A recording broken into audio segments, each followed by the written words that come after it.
Right now, in 11 American cities, 6.5 million people are spending money on hotels, on food, on transport, on jerseys, on experiences they have been planning for years. FIFA says the World Cup will pump $17 billion into the US economy, create 185,000 jobs, generate $3.4 billion in tax revenue. And independent economists say those numbers are almost certainly exaggerated. The truth, as with almost every mega event that has ever been hosted anywhere in the world, sits somewhere in the middle. And that middle is genuinely interesting because there are real winners and real losers from the World Cup's economic impact. And the line between them is not where most people expect to find it. Today, we are going to walk through exactly who is winning financially from the World Cup being in America, who is quietly losing, and what the whole story teaches about how economic events actually create and destroy personal wealth. Here is why this matters to your wallet specifically. Most people look at an event like the World Cup and think of it in one of two ways.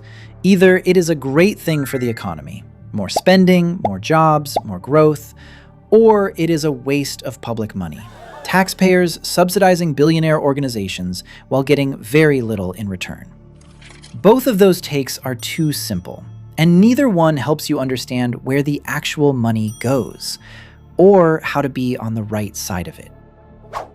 The 2026 World Cup is running across 11 US cities from June 11th to July 19th, 48 teams, 104 matches, the largest edition of the tournament in history. FIFA's own commercial revenue target for this entire 4-year cycle, which is built around this tournament, is $13 billion. That number has been revised upward twice from its original $11 billion projection. Goldman Sachs estimated the World Cup would add 40,000 jobs to June payroll and another 10,000 in July. And then reverse, with a 15,000 drag on payrolls projected for August. Temporary boom, structural correction, just like clockwork. This pattern has repeated at every major sporting event in history. And understanding it before the event ends is how you decide what to do with your money during it. Let's start with the genuine winners, because they are real, they are specific, and some of them are directly investable. Winner 1. The hospitality sector in host cities. International visitors to the World Cup spend an average of $300 to $500 per day on hotels, food, transport, and entertainment. Philadelphia is expecting 500,000 visitors and over $700 million in economic impact. Atlanta projects over $1 billion from 8 matches alone. Dallas is forecasting $1.5 to $2 billion in regional economic activity. These are not projections pulled from thin air. They are modeled on actual visitor spending patterns from the 1994 World Cup, the last time the US hosted, and adjusted for inflation and the expanded 48-team format. Winner 2. Broadcast and media companies. FIFA generated record TV rights deals for this tournament. Streaming platforms and broadcasters paid premium prices for rights to a tournament that runs for 6 weeks and generates global viewership in the billions. The advertising revenue flowing through World Cup broadcasts represents some of the highest CPM rates of any live content on Earth. Winner 3. Consumer brands with World Cup sponsorships. Nike, Adidas, and Puma traditionally see jersey and equipment sales surge during tournaments. Coca-Cola, Visa, Budweiser, and the rest of FIFA's official partner roster receive guaranteed global exposure across every match broadcast in every market simultaneously. The World Cup is the most efficient global advertising vehicle that exists, and the brands paying for it know it. Remember those $17 billion in projected US GDP boost from the beginning of this video, and the economists who said the projections were exaggerated? Here is where the honest reconciliation sits. The $17 billion figure is the total projected boost across the entire economy. But Saxo Bank's analysis points out this represents less than 0.1% of US GDP. In other words, the World Cup is not a meaningful growth driver for the United States as a whole. What it is a highly concentrated economic event. The benefits are enormous in specific zip codes, in specific industries, for specific businesses, and almost invisible everywhere else. Now, here is the side of this economic story that almost no coverage is giving proper attention. The World Economic Forum and Financial Times reported something surprising in mid-June. Hotel rates in some host cities, including Atlanta and San Francisco, were actually running below expectations. In some cases, down by up to a third from pre-tournament projections. The reason is counterintuitive. When an event as large as the World Cup is announced, local businesses raise prices in anticipation of massive demand. But they frequently overestimate how many additional visitors will actually come, because the event displaces regular visitors, just as it attracts new ones. Business travelers avoid host cities during tournaments. Conventions and corporate events reschedule around them. Regular tourists who might have visited chose a different destination, specifically because of the crowds and inflated prices. SMU economics professor Cullum Clark told NPR directly, and I am paraphrasing closely, cities would see something of a little boom in sales tax revenue to last for a few weeks, and then it just goes back to where it was before. In the grand scheme, it doesn't really matter that much. And then there is the cost side, which host cities rarely highlight in their promotional projections. Host cities are legally required by FIFA to provide security for every match. That means tens of millions of dollars in police overtime, transport management, crowd control infrastructure, and emergency services, paid for by local taxpayers.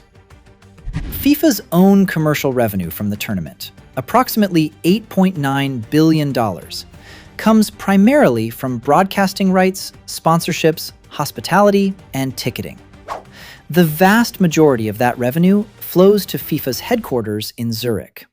The host cities provide the infrastructure, absorb the security costs, and receive a fraction of the commercial upside.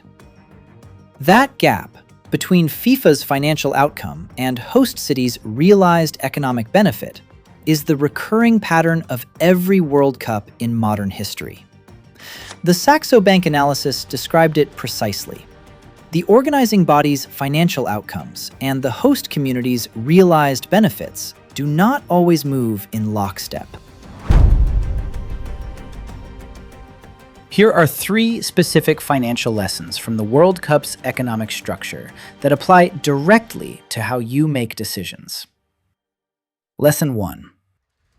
Temporary demand spikes create temporary income, not wealth.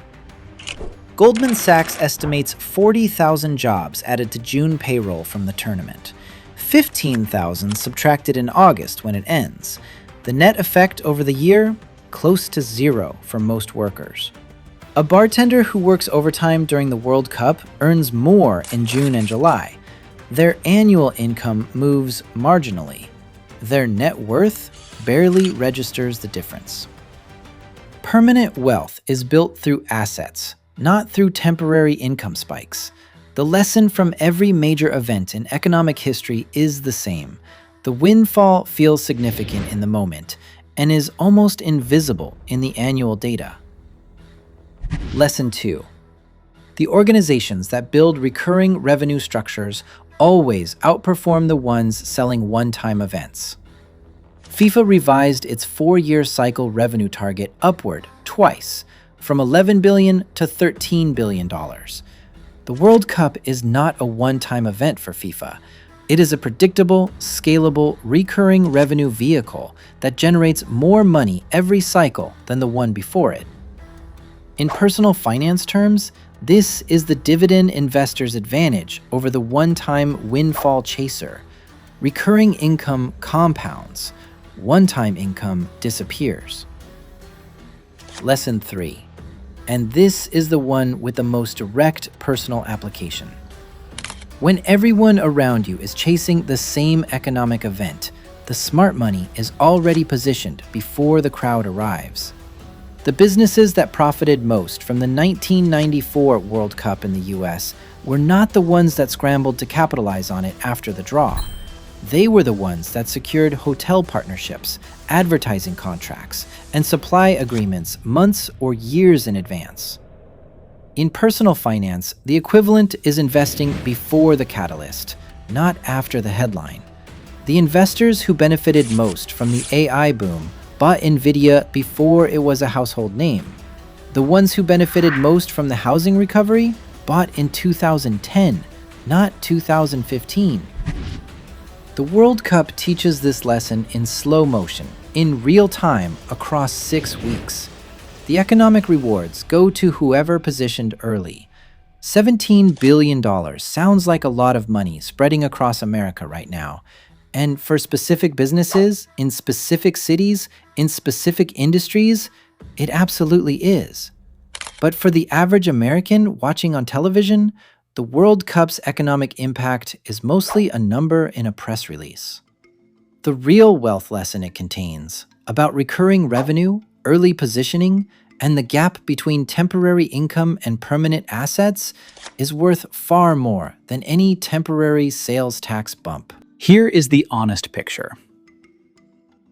The World Cup is projecting a $17 billion GDP boost to the US, 185,000 jobs, and $3.4 billion in tax revenue, all according to FIFA's official socioeconomic analysis. Goldman Sachs adds 40,000 jobs to June payroll and 15,000 subtracted in August. Independent economists describe the impact as a local boom lasting a few weeks before returning to baseline. FIFA itself books $8.9 billion in commercial revenue, most of which leaves the host countries entirely. The real winners? Hospitality businesses in host cities, broadcast and media companies, and global sponsors who positioned early. The real lesson? Temporary demand creates temporary income. Recurring revenue structures always outperform one-time events, and the smart money positions before the crowd arrives. 6.5 million people are spending money at the World Cup right now. Most of that money flows upward, to FIFA, to broadcasters, to brands. Understanding where it goes is how you decide where yours should be instead. If this video helped you think about major economic events differently, hit that subscribe button. Every week on First Million Club, we pull back the curtain on exactly how money moves through big events and institutions, so you understand the system well enough to position yourself on the right side of it.